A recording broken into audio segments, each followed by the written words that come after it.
Welcome to the Steelers by the Lake podcast. My name is James, joined once again by my co-host Cody. Cody, how are you? It's fine. Wednesday afternoon. Yeah, it's Wednesday. I'm fine. I'm fantastic. We're recording on a Wednesday because happy 4th of July to everyone. I hope you all had a great 4th, a great Independence Day. You celebrated with some fireworks, wave that, July American towel, terrible towel, American flag, terrible towel. Those were weird combinations of words. I stayed at home with my dog because she hates fireworks. So you can't baby dogs through that, but I stayed at home with her and was just making sure that she knew I was here. So, yep. James, how are you? How are you? Good, man. I stayed at home for it too. My neighborhood did not sound like a war zone this year. I'm very grateful for that. A couple years ago, it was a completely different story, but just mild ones in the neighborhood this year. So that was a lot better. Only a couple of the dogs were scared instead of all of them. Fair enough. So we'll take that. That was a big win.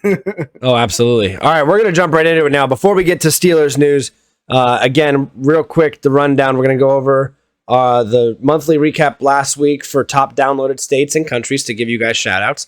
And then we're also going to go over Steelers news, a little bit of big NFL news that just broke today. And then we're going over the positional breakdown for the defensive linemen. So defensive, the whole defensive front, not including outside linebackers.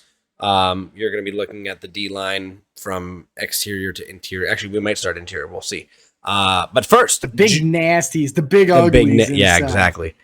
June numbers. We're going to go over June numbers real quick. James, you want to do this? How about you do countries, I'll do states. I like it. So top countries, we're going to go over the top, technically 5. USA number 1, no surprise there. Mexico number 2, we'll take that. Gracias. That's a new one. Yeah, we like it. Spain number 3. Spain number 3, and then in tied place for 4th, Canada and Germany. So thank you to Canada and Germany. We appreciate you guys. I don't know why I did this. I'm just being Germany back in the top 5, man. They were number 1 for a long time. They were, number 1. Our buddy Timo, man. He wasn't downloading like crazy. They were the number 2 consistently for a while. Yeah, absolutely behind the U.S. All right, states.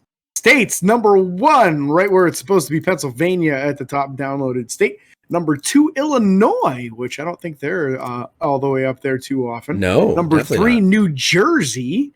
Also a little bit of a surprise. Number 4, Ohio. Usually they're a little bit higher than that. Ohio. And then number 5, the corn state, right?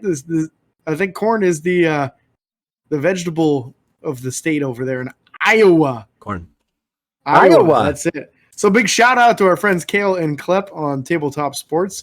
Really appreciate you guys with all the retweets, all the likes and shares on social media. That means a lot. We appreciate that very much. Yeah, absolutely. Appreciate you guys. And we enjoy your guys' podcast as well. I listen to that every now and then when I'm in my work truck. It's a good time. It's a good time for sure. With that being said, we're going to go right into, let's do NFL news before we do Steelers news. So NFL news. Let's do it, man. NFL news, the big breaking news today, Baker Mayfield reportedly traded to the Panthers for a conditional 5th round pick. With that being said, I'm sure he has to pass a physical, all this other stuff. Yes. The trade could potentially be voided. I don't see that happening. Let's be clear. I think Baker will be able to pass a physical unless he, got on stop. I don't know. Got into the ho-hos or something. I don't know what to tell you. As long as he's fully recovered from that shoulder injury, right? Because he would have had that repaired right after the season was over. Yeah, that's fair. So Baker Mayfield traded to the Carolina Panthers for a 5th round pick. So he more than likely hops into that number 1 overall in the depth chart there, right in front of Sam Darnold, depending on how they could do that. Some information deep dive real quick into the deal of the trade. Baker Mayfield did have a current contract that ran through this year, the 2022 season. It was worth a total of $18.8 million. Of that total, the Browns have agreed to pay $10.5 million, with the Panthers only footing about $5 million of that. And then with agreement with Baker decided to trim off the extra $3.5 million. However, he can earn that $3.5 million back through incentives. James is, and I guessing, number of games played, maybe snap percentage, yards, touchdowns, completion percentage, all those kinds of things that were thrown in there that he can earn that $3.5 million back. So big news. Yeah, great news for Baker. Let's be honest. He's the best quarterback the Browns have had since Bernie Kosar. And we'll see whether or not Deshaun Watson gets on the field this year. But you got to feel that this has some sort of significance to the ruling that we're expecting to hear any day. There's a possibility that the Browns were about to lose all leverage in attempting to move him at all, being that Baker's made it pretty clear that he didn't want to play there. So they could have been in a situation where they were pretty desperate to get rid of him. And now the deal's done. They didn't get much back, just a fifth, but it is a conditional fifth, so that could move up or down depending on his playing time and performance. But I'm with Cody. I do believe that Baker's going to win that starting job pretty easily. I don't think Sam Darnold's shown enough to have anyone put him above Baker, other than knowing the offense, being comfortable with the system, whatever. All he might have to earn it through the preseason, but I think pretty quickly Baker will be able to outshine him. So that's a big move, big change, and the Cleveland Browns offense will be completely different because their quarterbacks are all gone now. Yep. So we're going to see how this plays out. They got, who knows, maybe Josh Dobbs will get the start week 1. You never know, bro. You know what? You want to know what's really funny? Huh. Week 1, Panthers play the Browns. That just got more fun. Talk about a revenge game, man. If Baker gets a start, you know he's going off that game. Oh, he's going to be running for touchdowns. I'll tell you that much right now. Yeah, take the over for yards thrown, take the over for points scored, all of it. Baker's going to put up 50 on those boys. It'll be fun to watch for sure. Now moving on to Steelers news. PFF, our friends over at PFF, sometimes we hate them, sometimes we love them. Chooks Okorafor, ranked 10th best by Pro Football Focus in lowest quarterback pressure rate allowed in last year's season. Top 10. Well, 10th, excuse me. That's your top 64 tackles because you're talking starting left and right. It might have even been more than 64 guys that they ranked. You never know. Yeah, sometimes it could have been. Teams that have like injuries and everything starts else for 2 different guys and whatever. Also, that's really good, honestly, to rank that high. And it kind of, we have our disagreements with Pro Football Focus. Cody pointed this out from time to time on some of their rankings, and it seems like a lot of times they're not in favor of the Steelers. But this does match up with the tape. It's not even that they're not in favor of the Steelers. It's that they're blind to what's happening. Like when TJ Watt is ranked behind 3 or 4 other players and he was voted defensive MVP. Yeah. And by a landslide. Speaks for itself. Yeah. Yeah. So you're right. It's more of their rankings sometimes don't really hold up to reality. Yeah. But in this particular case, Okorafor is really honestly, as far as a pass blocker, he's pretty dang good. That's his specialty. He's best at pass blocking. He's not the people mover. He's not an amazing run blocker, but you would assume at 24 years old, he's getting a little bit bigger, a little stronger every year. And maybe he'll develop as a run blocker. If not, at least their ratings kind of back up what the tape shows when you watch the games, and that's that he's a good pass blocker and he's not letting people through to crush the quarterback. So, yeah. At least you know the right side is pretty secure in those passing situations, and you can trust Okorafor to do a good job holding up on his end. Yeah, and you guys might have been like, well, you guys complained about Okorafor last year. Yeah, during the run plays where people were just bullying him. I will complain about him all day in that aspect. Yeah, and again, this is now a 24-year-old young man. A lot of rookies come into the league at 24 years old. So he came into the league at 20. You're just not fully developed as far as your physical strength. Even at 24, you probably still have a long ways to go on what you can really become strength-wise. I hope at 29 you have a long way to go. You do. Stop. You do, buddy. Trust me. Again, if you guys haven't subscribed on YouTube, you need to, because it's fun to watch us mess with each other on video. Not going to lie. And you just get to see James's nice setup, my nice bedroom with my Steelers gear set up. You got the James Conner jersey, the TJ Watt jersey, the Steelers helmet right there. Every now and then you get to see some of the dogs on James's side or the dog and cat on my side. Again, subscribe on YouTube. It's free. Just do it. So with that being said, little detour. Now we're detouring to the D-line. Let's talk about it real quick. The big nasties, as you call them, James. We're going to go over the nose tackle position, basically, is what I'd say. And we're going to go in order of how we feel these guys are probably ranked, I would assume, as far as depth chart, if we were to make a depth chart right now. So right off the get-go, 35-year-old Tyson Alualu. He's going to be the guy we talk about first in the nose tackle position.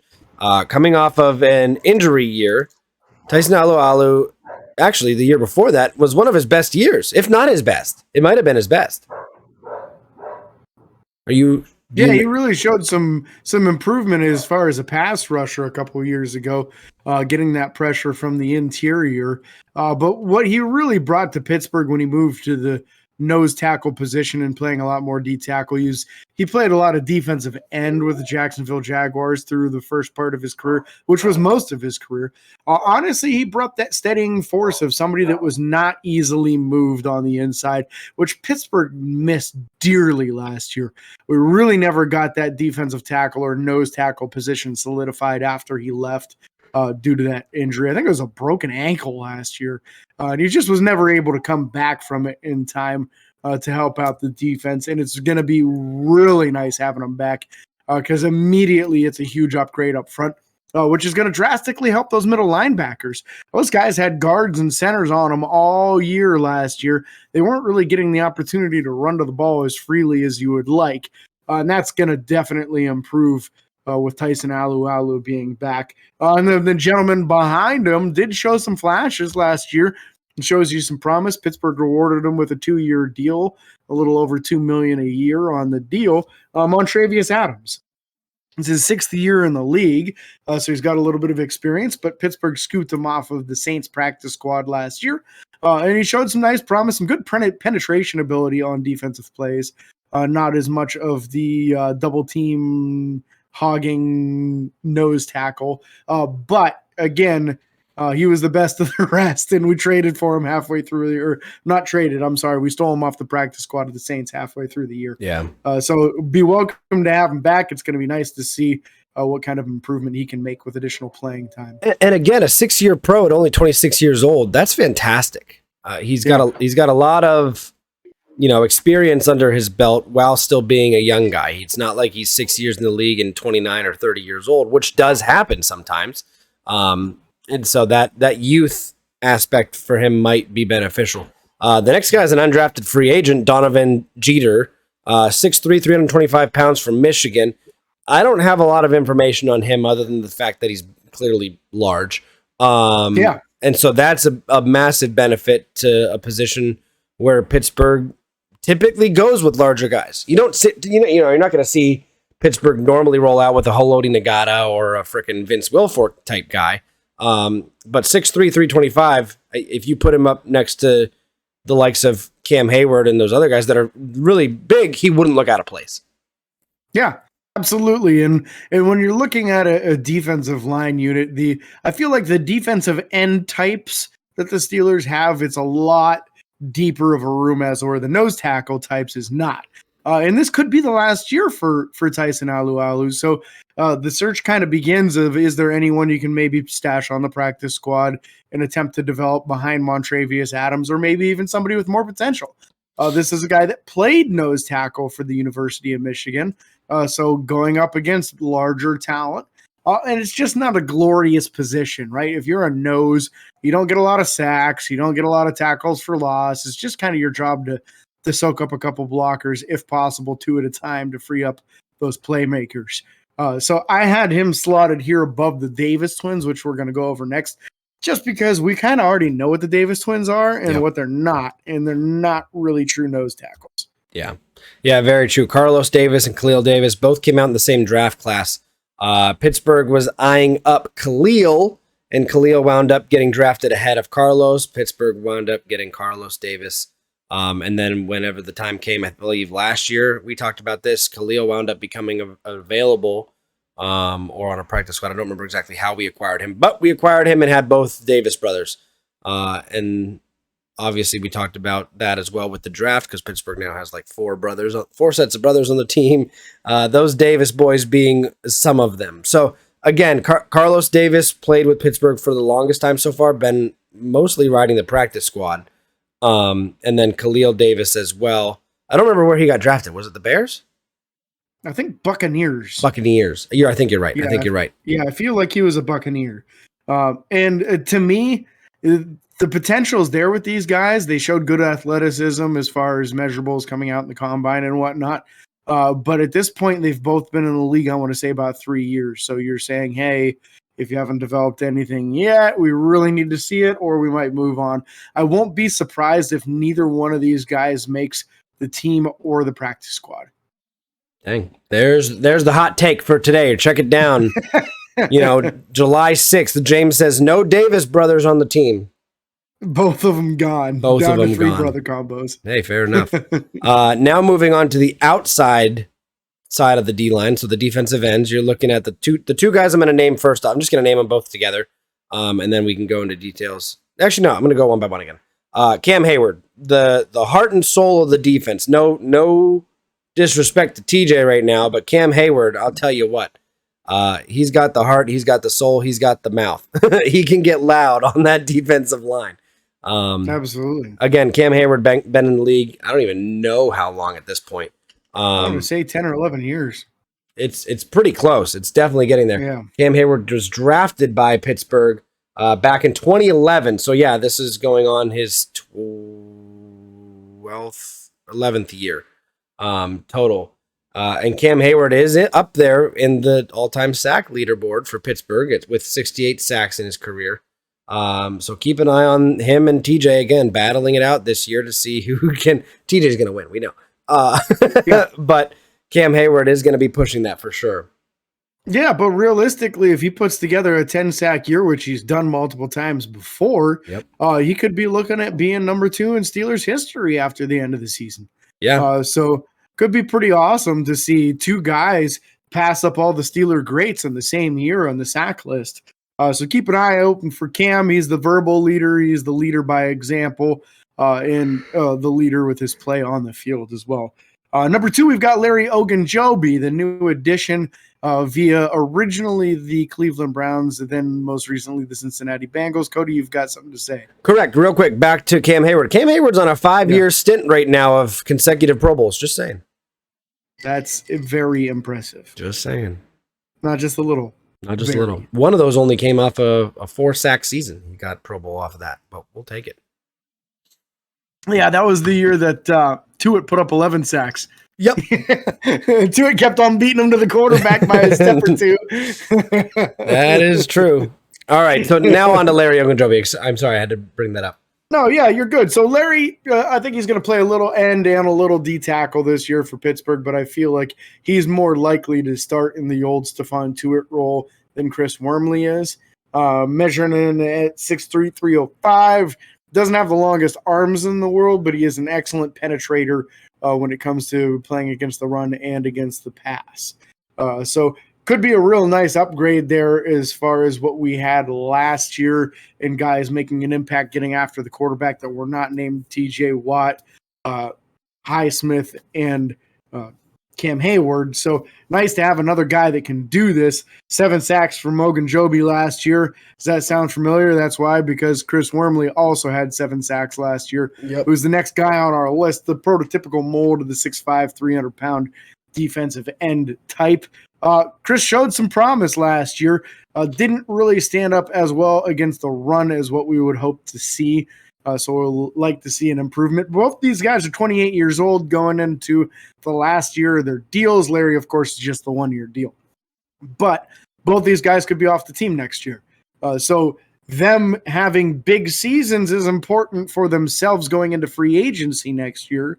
I don't know whether or not Pittsburgh will look to retain Larry Ogunjobi. I kind of doubt it personally. Yeah, I doubt it as well. Due to the investment with DeMarvin Leal and Isaiah Loudermilk, our next 2 guys. So if you want to start off on Leal, Cody? Yeah, so DeMarvin Leal was our 3rd-round pick this year of the NFL draft. DeMarvin Leal being 6'4", 290 pounds, at least the last time he was talked about.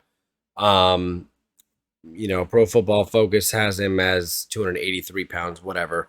They're saying out of camp he's right around 305 now. So he's putting on weight, whether that be muscle or whatever. He's making himself bigger, which is exactly what I think he needed to do. one way or another. At a 6'4" size, you want him to be over 300 pounds. But again, Pittsburgh showed investment here. They invested last year. We'll talk about the guy Isaiah Loudermilk next. They invested a 5th rounder last year in a defensive lineman, and this year they went in the 3rd round. So that's showing that, hey, we're not comfortable with what we have on the team right now. We want to add some depth. You think about Cam Hayward wants to play for a long time. We know that. We talked about that before. But the defensive line isn't getting any younger, other than DeMarvin Leal and Isaiah Loudermilk at this point. So these guys are the future of the defensive line. These guys have to prove something, and I think DeMarvin Leal is going to come in and push Isaiah Loudermilk to be the best that he can be. Because hey, right now, if we're looking at the depth chart, Isaiah Loudermilk's 5. Yeah, they might not keep 5. Yeah, I don't personally see any way they get rid of Loudermilk. I agree, but I want that to push him.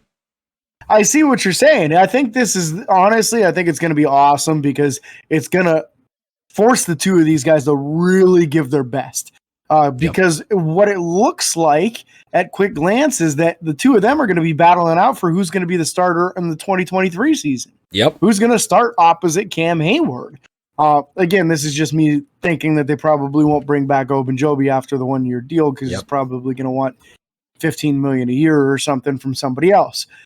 But who's it going to be? Is it right now? It looks like DeMarvin Leal is the better pass rusher, and it looks like Isaiah Loudermilk's the better against the run. Can Loudermilk develop some pass rush moves to compete? Can Leal muscle up enough to hold up better against the run? We're going to see, and I'm really excited to see these two in the preseason. I really hope we get to see them together.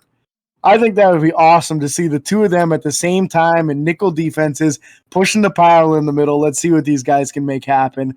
I'm really excited for the future and the possibility of these two. I thought Loudermilk played pretty doggone well for a rookie last year, and I expect to see good things out of Leal, especially when he gets to rush the passer. Yeah, absolutely. The next guy is one of James's favorite gentlemen's, Henry Mondeau. Henry Mondeau being 6'4", 280 pounds. Was drafted, or excuse me, not drafted. He was drafted. Undrafted. Out of Oregon. Out of Oregon, correct. 26 years old. He'll probably be 27 by the time the season starts, or shortly after. I believe his birthday's in September. But another guy, he had 2 sacks last year. You know, he was a rotational guy. Exactly, he was a rotational guy. He wasn't starting, but he played in 15 total games, two starts. Technically 2 sacks. That we'll take that. And again, we talked about on the last episode with Tommy and Frank. Henry Mondeau played fullback as well. Yeah, and special teams and kick coverage. He was really good on the kick coverage unit. I hate to say it. This is the year that Mondeau finally is on the outside looking in. Unless Pittsburgh were to make a trade, I do think there's a chance that Chris Wormley maybe gets moved if he's unhappy with a lesser role. If that were to happen, then Mondeau's got a decent shot of making the team again. And you can tell that he muscles up a little bit, gets a little bit bigger every year. He's definitely not the 280 he was when he came into the league. Oh, no. But at the same point in time last year, he was forced into the role of playing nose tackle some, and that is a really bad fit for him. He's got like 31-inch long arms. He's really short as far as that. His best is in a pass rushing situation, and he showed some ability there. But again, this is not someone who's going to – it's not like he can keep on putting on more weight and then he's going to magically be better against the run. He's still going to have those deficiencies as far as length no matter what happens for him. Yep. So I hope that he can stick on the practice squad. I think the versatility of being able to play special teams helps him there because he's somebody that if you were to call him up, you could play him on kick coverage, and that's a very rare thing for a defensive lineman to be able to do. But that is really the biggest thing sticking out for him, that and his pass rush ability. Last man on the roster at the defensive line position, Daniel Archibong. He did get to see a little bit of playing time last year due to all the injuries on the defensive line, which kind of shows you how bad the injuries got last year. Because we're talking about a good 14, 15 guys or so here, and he's the last one on the list. And he played yesterday last year because of how many injuries there were. I like this hustle from what we saw. He's got the right size, 6'6", 307, on what you typically see for a Steelers defensive end in a 3-4 scheme. I don't know that there's going to be much playing time for him. He's going to be a fourth quarter guy this year in the preseason. And we'll see if he makes the practice squad, but I'd be surprised with the talent that there is available on the guys also here. I just don't see room for him. Yep, I agree with you. I think Daniel Archibong is probably the only player that I would guarantee is not going to make the team out of that list of guys specifically. You obviously talked about the Davis brothers, but I mean, I'd say Donovan Jeter doesn't really have any chance of making the team either, but I do think he could I'm talking the defensive end specifically. Okay, I see what you're saying. Yeah. Of that list we just went over, out of those guys, Daniel Archibong is the only one that's sorry, but sorry. See you later. So with that being said, that's going to wrap up today's episode. We can't thank you guys enough for listening, liking on Facebook, all those things, giving the 5-star reviews as James flashes the 5 fingers. Again, we can't thank you guys enough. Be sure to share the video or the audio, however you hear it, with your friends and family, your other Steelers fans. Let's grow the Steelers by the Lake family. We appreciate you guys so much. Be sure to like and follow on Facebook, Twitter, Instagram, TikTok, and YouTube. Subscribe and ring the bell. It's free, gosh darn it. And until next time, this is your host, James and Cody, signing off. Deuces, ring the bell.